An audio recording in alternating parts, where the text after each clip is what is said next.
BRS party counter కి Congress party encounter. Atmakur మండల కేంద్రంలో మాజీ ఎమ్మెల్యే చిట్టెం రామ్మోహన్ రెడ్డి నిన్న ప్రెస్ మీటింగ్ లో మాట్లాడిన మాటలకు కౌంటర్ ఇచ్చిన ఆత్మకూరు మార్కెట్ చైర్మన్ రహమతుల్లా, కాంగ్రెస్ మండల అధ్యక్షుడు పరమేష్, ఆత్మకూరు టౌన్ అధ్యక్షుడు నల్గొండ శ్రీను, వనపర్తి జిల్లా కాంగ్రెస్ ఉపాధ్యక్షుడు మొగిలి గంగాధర్ గౌడ్, మక్తల్ యూత్ మాజీ అధ్యక్షుడు తులసిరాజ్ యాదవ్ ప్రెస్ మీటింగ్ లో మాజీ ఎమ్మెల్యేకు ఘాటుగా జవాబిచ్చారు.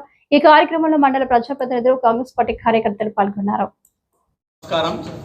నిన్న మాజీ ఎమ్మెల్యే చిట్టెం రామ్మోహన్ రెడ్డి గారు, మీరు పెద్ద కుటుంబంలో పుట్టినరు, నర్సిరెడ్డి గారి కుటుంబంలో పెట్టినరు, పార్లమెంట్ అభ్యర్థి మీ అక్క అన్న సంగతి మాకు తెలుసు. మీరు యూరియా గురించి మాట్లాడుతున్నారు. యూరియా ఎక్కడి నుంచి వస్తాయి, యూరియా ఎక్కడి నుంచి వస్తుంది, దాని మూలాలు ఏంటివి, యూరియా ఎవరు సప్లై చేస్తారు, యూరియా అంటే ఏందో ముందు దాని గురించి అవగాహన తెచ్చుకోండి. ఏదో నోరు ఉంది కదా అని రాజకీయ ప్రతిపక్షంలో ఉన్నాను నేను కాబట్టి ఏదో మాట్లాడాలి, బురద చల్లిపోవాలి అని చెప్పి మాట్లాడడం ఈ విధంగా సిగ్గుచేటు. కాంగ్రెస్ పార్టీ మంత్రులని, ఎమ్మెల్యేని, సీఎం గారిని తిడుతున్నారు. మీకు సోయ ఉందా? గతంలో కాంగ్రెస్ పార్టీ మీకు ఒక సీట్ ఇచ్చింది, ఈరోజు ఈ ఆత్మకూరులో ఇక్కడ నిలబడి మాట్లాడుతున్నారు మీరంటే అది ఓన్లీ కాంగ్రెస్ పార్టీ పెట్టిన భిక్ష. అది మీరు మర్చిపోయి ఈరోజు కాంగ్రెస్ పార్టీని బురద చల్లుతున్నారు. యూరియా కొరత రాష్ట్ర మూలంలో మొత్తం ఉంది. సరే, యూరియా ఒక లోడు అటు ఇటు కావచ్చు, కొద్దిగా యూరియా తక్కువ పడవచ్చు, కానీ దానికి ఏదో పెద్ద భూతద్దనలు పెట్టి యూరియానే లేదు, రాష్ట్రంలో తెలంగాణలో యూరియానే రావడం లేదని మాట్లాడడం ఇది హాస్యాస్పదము. మీరు గత 18 సంవత్సరాలు ఇక్కడ పాలించారు కదా, ఈ నల్లిలాగా ఇప్పుడు వచ్చి ఏం రెవెన్యూ డివిజన్ కాలే, డివిజన్ గురించి నేనే మాట్లాడినా, డివిజన్ గురించి ఏం మాట్లాడారు మీరు? వచ్చిన మంత్రుల్ని మొత్తం మీ గెలుపు కొరకు డివిజన్ డివిజన్ డివిజన్ అని ఆత్మకూరుకి డివిజన్ చేస్తా అని చెప్పించారు, అంతేగాని ఏనాడు అసెంబ్లీలో మాట్లాడిన దౌర్భాగ్యానికి పోలేరు. మీరు సస్యశ్యామలంగా 7 మండలాలు సస్యశ్యామలు ఉన్నాయి, జింకలు పెడతా ఉందని మాట్లాడిన దౌర్భాగ్యులు మీరా మాట్లాడేది. ఈరోజు మా మంత్రి గారి గురించి, మా సీఎం గారి గురించి మీకు ఏం పని లేదు. నేను ప్రతిపక్ష నాయకుడిని, కాంగ్రెస్ పార్టీని తిట్టాలని ఒక సంకల్పం పెట్టి ఆ తొట్టి గ్యాంగ్ని వేసుకొచ్చి పక్కకు కాంగ్రెస్ పార్టీని, మా ఎమ్మెల్యేని, మా మినిస్టర్ గారిని తిడుతున్నారు. గతంలో 2 పంటలకు నీళ్ళు ఇవ్వలేని దుస్థితి మీది. ఈనాడు కిందికి నీళ్లు పోతూ కూడా 2 పంటలకు నీళ్లు తీసుకున్న ఘనత శ్రీహరినది. కాబట్టి ఒళ్ళు దగ్గర పెట్టుకొని మాట్లాడండి, మాట్లాడేటప్పుడు సోయతోనే మాట్లాడాలని ఆకాంక్షిస్తూ నిన్న మాజీ MLA, BRS MLA Chittem Rammohan Reddy గారు ఆత్మకూరు టౌన్కి వచ్చి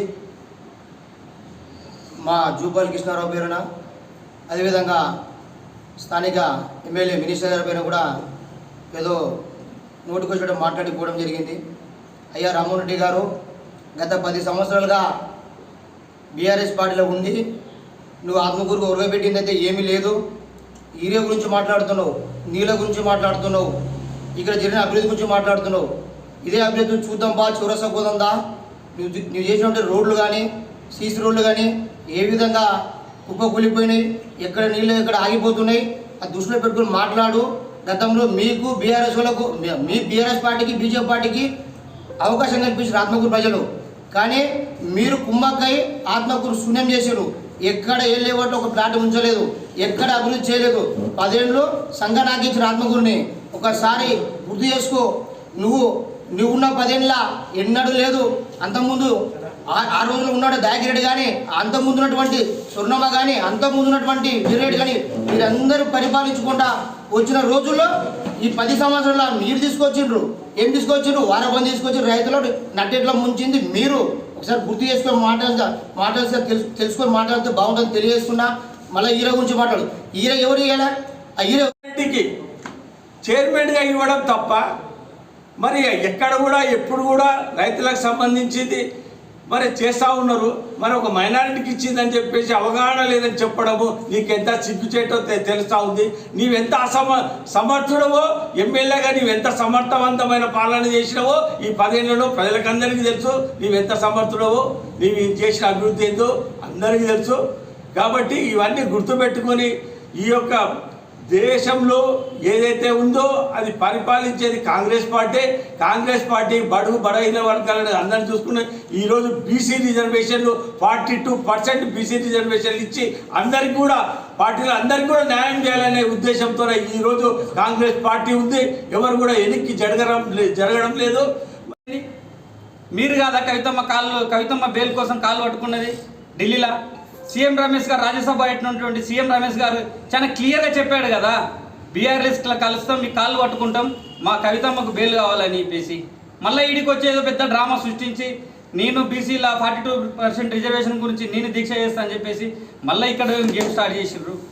కనుక ఇంకా మాట్లాడితే అది చాలా అసలు అందరికీ తెలుసు జనాలకు ఏం జరుగుతుంది ఈ రాష్ట్రంలో ఈ దేశంలో అనేది.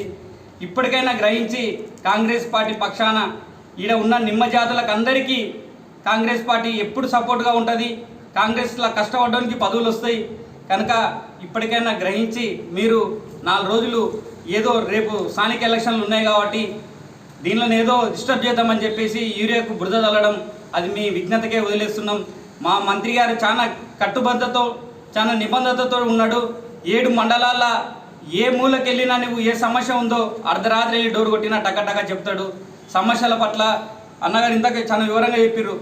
ఈ టౌన్కే కానీ రెవెన్యూ డివిజన్ గురించి మాట్లాడుతున్నాను. రెవెన్యూ డివిజన్ గురించి నేనే దాన్ని ప్రతిపాదించింది నేనే, రెవెన్యూ డివిజన్ గురించి మాట్లాడింది నేనే అన్నావు. మాట్లాడింది బాగా, నీ 10 ఏళ్ళు అధికారంలో ఉన్నావు, మళ్ళీ రెవెన్యూ డివిజన్ చేయలేకపోయినావు. కనీసం అసెంబ్లీలో ఒక్కరోజు కూడా మాట్లాడిన సందర్భాలు లేవు.